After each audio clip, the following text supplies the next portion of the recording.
torse 27. Enlever toutes les vis. Avec du 13, vous vidangez. Vous vidangez votre huile. Putain, je suis dégoûté, elle a 8000 km l'huile. Alors, il vous faudra détendre le galet tendeur avec une clé de, c'est du combien? 15. Du 15. Après, mettre un petit truc pour le faire tenir. Pour démonter. Pour enlever la courroie déjà. Ouais, déjà enlever la courroie. Après, il faudra enlever en 13 cette vis-là, celle-là. Et il y a de l'autre côté pareil. Une et deux. Après, il vous fera dévisser toutes les autres petites vis que vous voyez qui est accouplées au carter supérieur. Donc, c'est du 8. Donc, vous en avez, je ne sais pas vous dire, une là, une là, une là, là. Après, il y en a...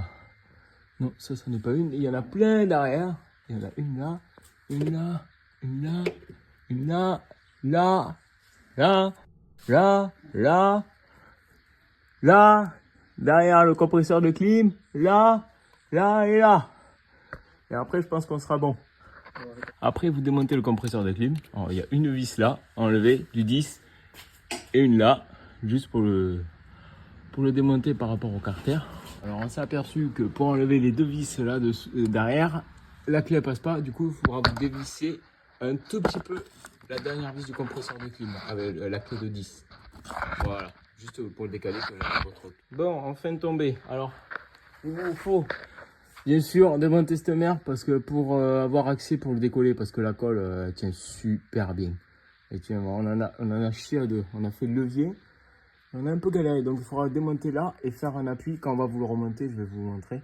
Faire un appui là avec un tournevis, le lever, le faire bouger tout doucement. C'est de l'alu, hein. Il n'y allait pas avec un marteau. Alors, ma courroie, elle est nickel. Comme on peut voir, elle est propre. Il n'y a pas craquelé rien. Donc c'est ça. Arrêtez de faire le vidage à 20 000. Faites vraiment le vidage à tous les 10 000. Depuis que je fais mes vidanges tous les 10 000, j'ai plus de soucis. Et la crépine, on peut voir qu'elle est, elle est nickel. Elle est vraiment nickel. On va pas s'amuser à la démonter. Regardez, hop. Après, tout est propre. Donc, perso, continuez à faire vos vidanges tous les 10 000 pour éviter d'avoir un monoproblème. Évitez de suivre les conseils de chez Ford tous les 25 000. Et puis le carter en soi il est propre. Vous voyez la caméra, je la faisais passer par ce petit truc de merde. Franchement je ne sais pas à quoi ça sert. J'en sais rien. Donc voilà. Et je vais vous dire, quand vous dévissez, pour pas vous tromper parce qu'il y a plusieurs tailles de vis différentes, vous partez d'une vis. Alors nous on est parti de la première grande vis du compresseur qui est ici là, qui est le long. On est parti de là. Et on est parti sur la droite en faisant le tour et en revenant à celle-là. Parce que, comme vous voyez, les tailles de vis sont toutes différentes. Voilà. Et ça, c'est les vis qui sont accouplées à la boîte de vitesse. Et quand vous... oui, je vais vous montrer. Il y a aussi la sonde pour l'huile, savoir l'huile où vous en êtes. Il faut l'enlever aussi, vu que c'est du plastique. Si vous sortez le carter, de ne pas la péter, quoi. Vu que c'est du plastique, c'est de la merde. Voilà. Et c'est bien une distrie à chaîne, hein. On voit bien la chaîne là, hein, pour ceux qui disent c'est une courroie à bain d'huile. Non, la courroie à bain d'huile, c'est bien la pompe à huile, quoi. Voilà. Donc, à vue sur la vidéo, on voit pas qu'elle est belle la courroie, mais à vue d'œil, elle est vraiment nickel.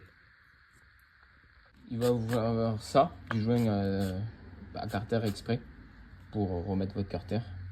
Moi, j'utilise celle-là, et j'ai pas de soucis. Et du coup, vous allez être obligé de refaire tout votre joint. Donc bien gratter le bas et le haut. Bien gratter, nickel. Et puis voilà. Oh, il y a des molos.